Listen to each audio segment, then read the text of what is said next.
Okay, so let's talk about the string exporter. The purpose of this tool is to export the strings and the translations into the game and do a bunch of validations to check if all the strings are in that are in the game are actually in the database as well, and at the same time to generate the slug files that are used for the game to render the text. So how do we export the strings? We have the main button, which is execute, and this will run the actual export of the strings and then run a validation, which we'll see next, and do the generation of the slug. But if you want to do this in separate steps, we can go through this separately.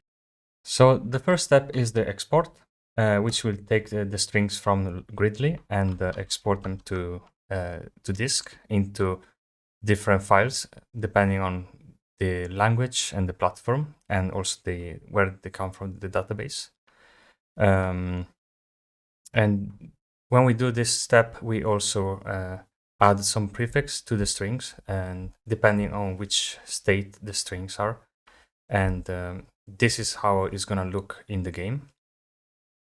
The validation step will read all the strings in the game and check that the strings are actually in the database, in the Gridley database.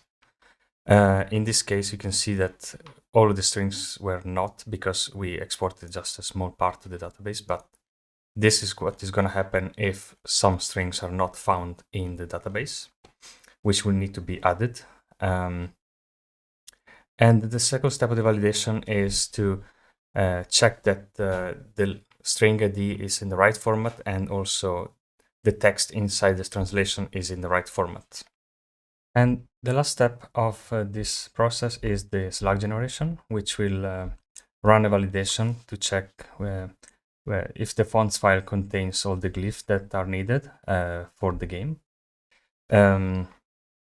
And during this process, you will have a pop-up if there is some glyph missing, and it will show you which glyphs are missing and in which file and in which language.